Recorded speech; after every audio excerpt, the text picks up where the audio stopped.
Hello, Sarah Amonou avec vous du podcast Conscience et Transcendance. Et aujourd'hui, nous allons parler du don et du recevoir. Et de l'intention qu'on met derrière le don. Et comment on reçoit, comment on vit le recevoir. Il peut y avoir eu dans l'enfance à répétition des manières de vivre les choses qui ont pu être répétées par la famille, par les personnes qui étaient présentes autour de soi. Et il se peut qu'il y ait eu des choses, des phrases qui paraissent toutes banales en surface, mais qui au fond nous ont conditionnés à vivre le don et le recevoir d'une certaine manière. Alors si c'est d'une manière équilibrée, juste pour soi et pour les autres, c'est ok. Mais si c'est dans une manière sacrificielle, alors c'est plus juste et c'est plus ok pour soi. Donc, il y a des croyances, d'ailleurs vous pouvez vous poser la question, qu'est-ce que mes parents répétaient le plus au sujet du don et du recevoir ? Par exemple, mon père nous répétait souvent « on ne peut compter que sur soi-même ». Donc déjà, ça implique que l'autre est un peu absent, parce que si je ne peux compter que sur moi-même, ça veut dire qu'il n'y a pas d'autre pour m'aider. Il peut y avoir d'autres phrases comme ce qu'on te donne, il faut le rendre en fait. Comme s'il y avait une précipitation à devoir rendre tout de suite ce qu'on nous a donné. Mais du coup, est-ce que c'est vraiment recevoir ? Si je dois m'empresser de donner ce que je viens de recevoir. Donc il y a vraiment ces petites phrases qui mettent la lumière sur notre manière de relationner et notre manière de donner et de recevoir. Ça peut être aussi on ne donne rien gratuitement. Vous voyez ? Ça veut dire que si l'autre me donne quelque chose, c'est qu'il va attendre quelque chose en retour. Et du coup, ça me met dans une dynamique de dette. Ça veut dire que dès que je reçois, je suis endettée d'un acte de don envers l'autre. Et donc, ça nous fait nous poser des questions sur comment je vis mon don et mon recevoir, sachant que recevoir, ça émane de quelque chose qu'on a forcément donné, que ce soit sur le plan de la pensée, que ce soit sur un plan plus physique, que ce soit sur un plan que ce soit quelque chose qu'on a fait parce que on sentait que c'était juste et qu'on avait le cœur à œuvrer sur le moment. Et donc recevoir, c'est en langue des oiseaux, plus loin, plus loin, voir. C'est-à-dire que je me vois, je reçois. Donc c'est reçoit, ça me revient à moi, dans ce que j'ai donné précédemment. Mais le but, c'est pas de se dire je vais donner pour recevoir, mais c'est de donner parce que j'ai le cœur à donner. Et que sur le moment, ça me fait plaisir de donner. Et que je sais que certainement la personne a besoin, mais moi, ça me fait plaisir de donner sur le moment. Et je n'attends rien. Mais quand je reçois et que je n'attends rien, je reçois une part de moi en fait. Cette même part que j'ai donnée et qui circule à l'échelle de l'humanité. Voilà, c'est quelque chose, c'est un cercle vertueux qui nous revient à un moment ou à un autre sans aucune attente. C'est-à-dire que si je donne dans une attente de recevoir une quelconque reconnaissance ou des louanges ou peu importe, est-ce que je donne pour moi ou est-ce que je donne pour l'autre ? Le don, il doit partir d'un acte qui n'est pas... c'est dans une forme de don, mais inconditionnel en fait. Je n'attends rien, je n'attends aucune condition en retour. Ça ne doit pas partir d'un acte, d'un don qui est intéressé. Dans ce cas, il n'y a pas à se juger, il y a à s'accueillir totalement et à se dire « Waouh, mais quelle est la croyance ?» Vous savez, on est un peu comme, c'est horrible ce que je vais dire, on est un peu les marionnettes de notre inconscient. C'est-à-dire qu'on réagit de certaines manières et encore une fois, prenez conscience qu'on ne sait rien de nos conditionnements.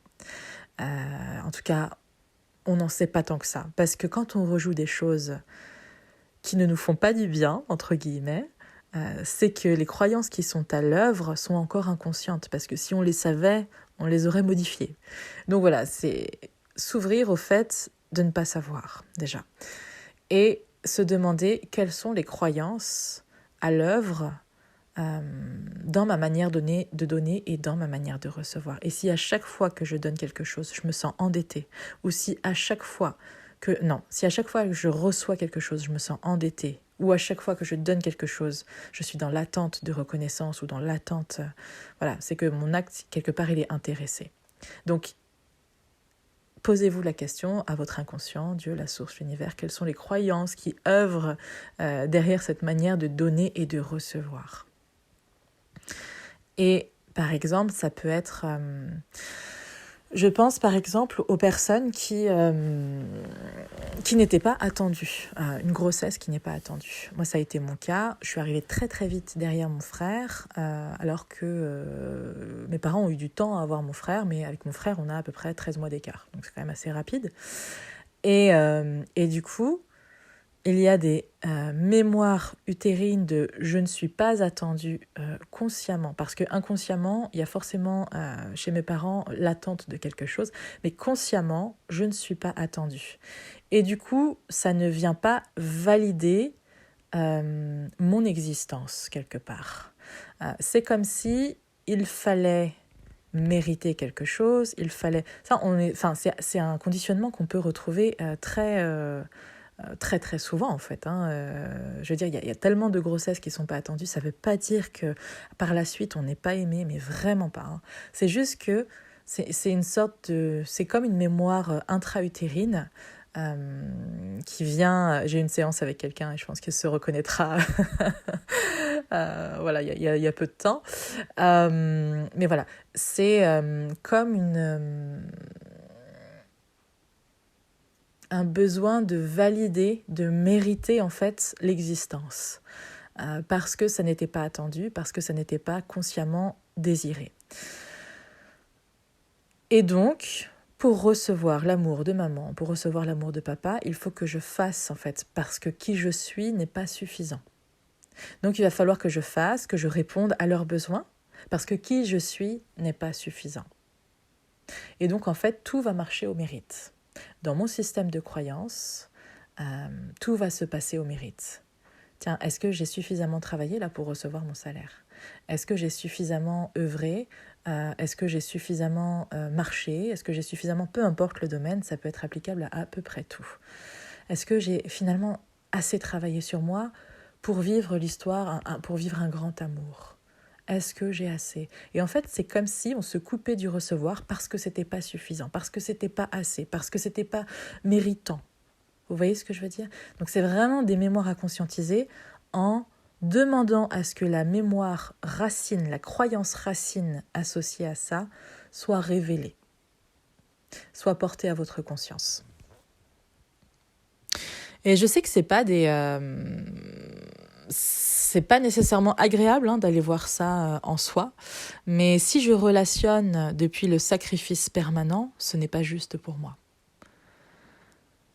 Et donc, le but dans le recevoir, parce que par moment, moi, il m'est arrivé par moment, avant que j'aille voir dans mes croyances vraiment ce qui se passait, et avant que je fasse le travail et il y a toujours des ramifications, mais les ramifications, elles sont là pour les conscientiser et pour mieux recevoir encore derrière plus grand dans tous les domaines de vie. Quand je dis recevoir, c'est pas forcément de l'argent. Ça fait partie, évidemment que ça en fait partie, mais c'est vraiment l'abondance dans le sens large du terme. Les relations, les émotions, les opportunités, la santé, la joie, l'argent, voilà. Sachant que l'argent, en langue des oiseaux, c'est l'art des gens.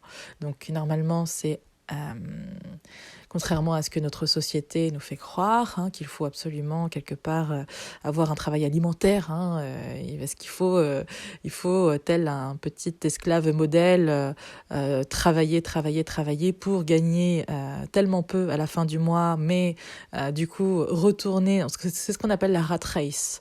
Donc c'est le rat qui tourne inlassablement dans sa petite roue là, et en fait qui n'en finit jamais, parce que ce qui touche à la fin du mois n'est pas tout à fait assez pour finir le mois. Et en fait, c'est un engrenage permanent, parce que j'ai pas assez, donc je dois continuer à travailler. Oui, mais j'ai pas assez, mais je dois continuer à travailler. En fait, c'est... Voilà. Parce que si vous aviez beaucoup, à un moment donné, si vous êtes dans ce cas-là, vous feriez une pause en vous disant « Waouh, mais il y a un truc qui ne va pas ». Mais en fait, comme c'est un système qui maintient au niveau humain dans le système qu'on appelle sympathique, donc c'est le système de survie qui nous fait sécréter un max de cortisol, qui nous met dans un stress permanent, en fait, on ne se pose pas de questions parce qu'on est en mode survie.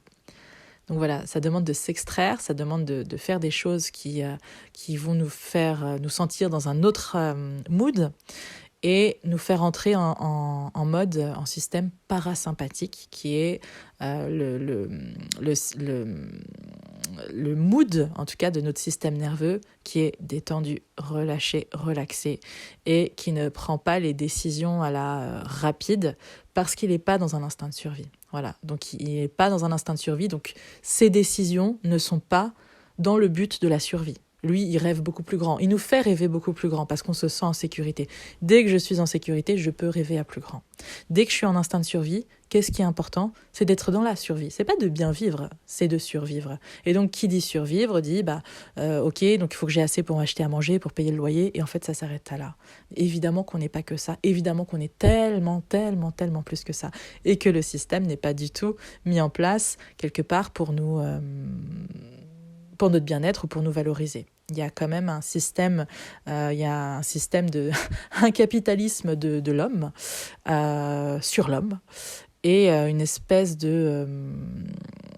d'asservissement dans la culture, entre guillemets, de la survie. Donc quelqu'un qui a peur en permanence ne se rebelle pas. Quelqu'un qui a peur en permanence est dans ses engrenages et dans ses cercles vicieux de répondre à ses besoins primaires.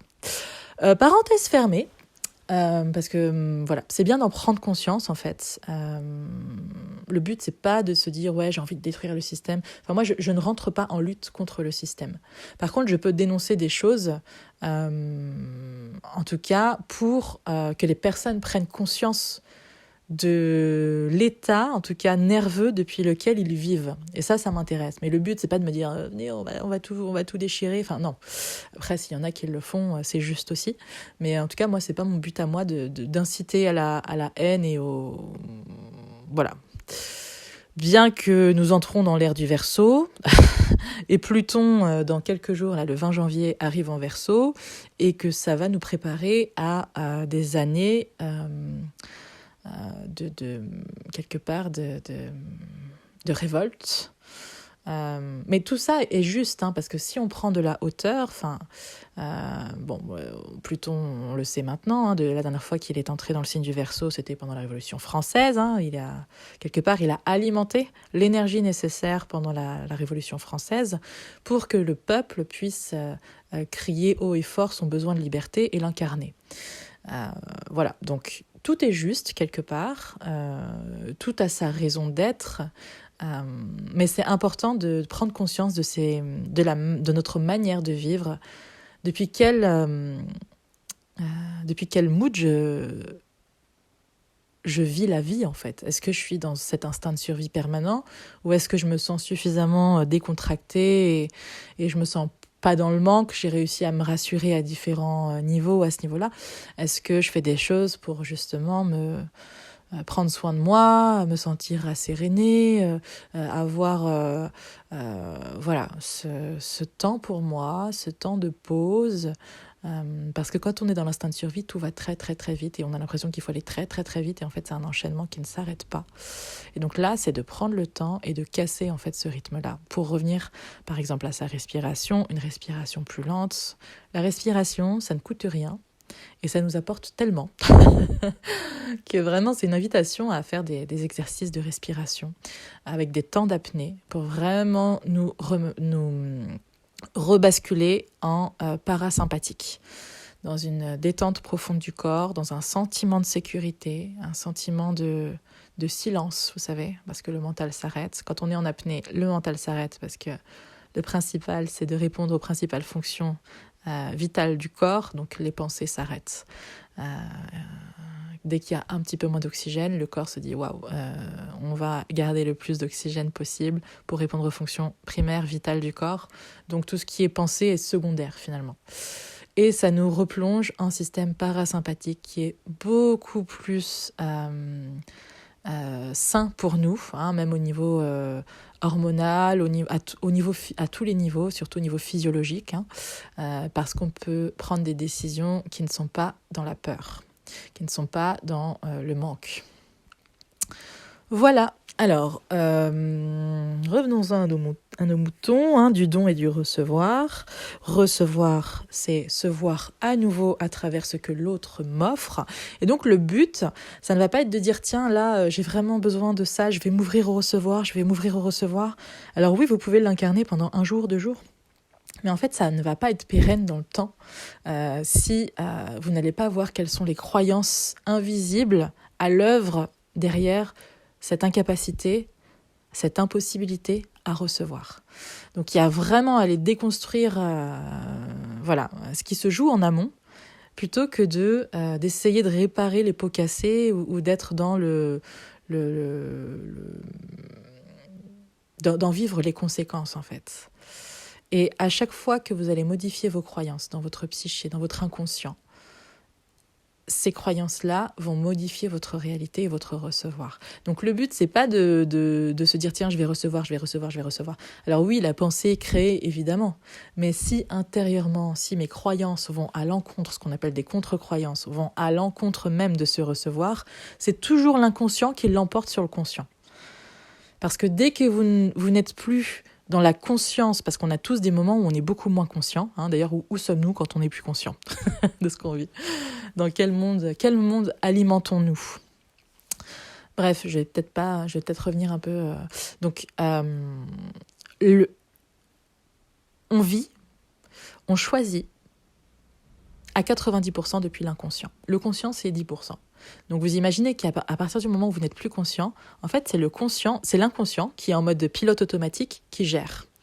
Ce qui fait que d'aller changer les croyances inconscientes, en fait, ça nous apporte un changement dans la durée. Et ce qui fait que le pilote automatique devient, quelque part, vous pilote dans la direction que vous avez choisie, plutôt que dans la direction de base, quoi. La direction de base qui est installée. Voilà, c'est comme... qu'est-ce que je pourrais donner comme exemple ?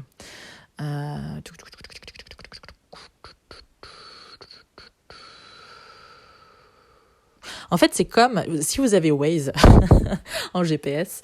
En fait, Waze en GPS, vous avez la possibilité d'inscrire, par exemple, travail, l'adresse de votre travail, l'adresse de votre domicile, et qui est accessible en permanence depuis l'interface de recherche.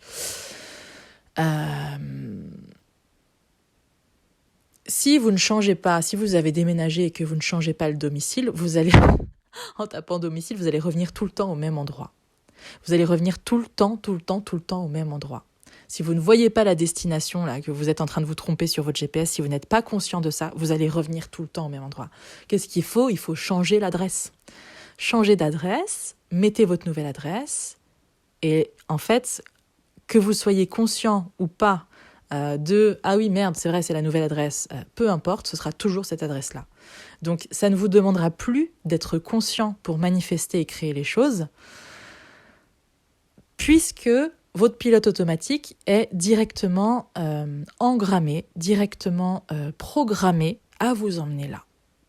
Et donc, il n'y a plus d'effort. Il n'y a plus à forcer les choses. Parce que quand on essaie de se dire, non, mais là, il faut que j'ouvre mon recevoir, ma capacité à recevoir et tout ça, il faut vraiment que je l'ouvre. Mais la contre-croyance, si c'est quand je reçois, je m'endette dans la relation, je me sens endettée dans la relation, en fait, une part de vous comprend que c'est dangereux, ce n'est pas bon pour vous de recevoir. Et c'est toujours la contre-croyance qui va prendre le dessus sur la croyance consciente du moment. C'est toujours l'inconscient qui gagne. Toujours. C'est pour ça que des fois on se dit « Waouh, mais j'étais dans ce mood-là, j'ai vu que j'ai reçu des choses à ce moment-là et tout, mais... » Et après, je sais pas si c'est passé. J'ai oublié, c'est parti, mais... Et puis après, c'est pareil, je suis revenue dans le même mood. Il faut que la base soit programmée. pour que vous ayez ça comme étant une norme, pour que le recevoir devienne une norme, quelque chose de quotidien. Ça ne veut pas dire qu'il n'y a pas à avoir de la gratitude parce que ça devient normal, ça n'a rien à voir avec ça, mais comme c'est une norme qui a été intégrée dans mon inconscient, ça ne me demande pas d'effort, ça se fait naturellement. Donc c'est pour ça que le travail de l'ombre, c'est d'aller déprogrammer, reprogrammer des croyances qui ne nous correspondent pas, en tout cas dans ce qu'on veut créer dans notre vie. C'est pas un travail qui est confortable du tout, parce qu'on ne sait pas toujours ce qu'on va trouver et c'est une zone qu'on n'a pas l'habitude de visiter. Ça peut s'apparenter un peu au fait de visiter une grotte, en fait. Vous savez, quand vous entrez dans une grotte et que c'est sombre, vous avez peur de trouver des chauves-souris, vous avez peur de trouver quelqu'un qui squatte, vous avez peur de, je sais pas, s'il y a un trou tombé, voilà. Allez-y avec votre lampe torche et marchez pas à pas, en fait. C'est un peu ça le truc. Vous n'avez pas besoin de faire 5 mètres, de sauter ou de courir dans cette grotte-là. Allez-y pas à pas, éclairé par votre lumière, et vous voyez que c'est largement suffisant de voir 1 mètre, 2 mètres devant. Vous voyez que s'il y a un danger, vous allez pouvoir le voir. Donc c'est vraiment se rassurer aussi, se prendre par la main et se dire « Allez, j'y vais », parce que tout ce que j'ai créé, finalement, c'est en dernier dans ma vie, ou les dernières années, ou dans mes dernières relations, dans mes... voilà, le recevoir, c'est aussi qu'est-ce que je m'autorise à recevoir de l'autre. Est-ce que mes relations sont équilibrées ?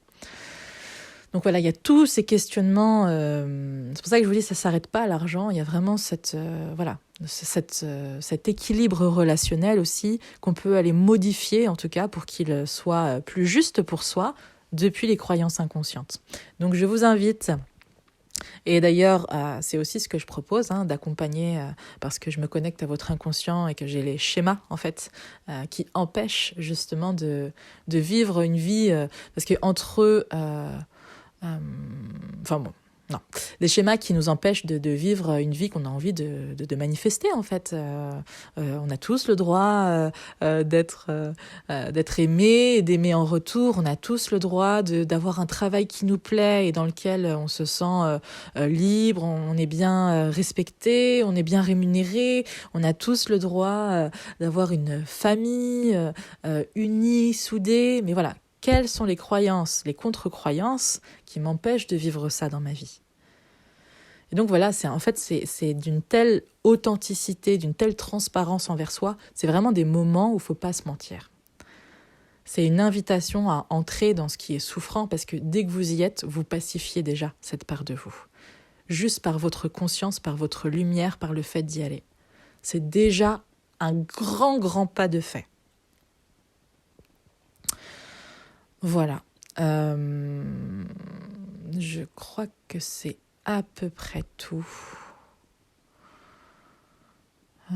Voilà. Eh bien, je vous remercie pour vos likes, vos abonnements, vos petits mots que j'adore lire et merci infiniment. Voilà. Merci d'être là. Je vous embrasse très fort et je vous dis à tout bientôt dans un nouvel épisode.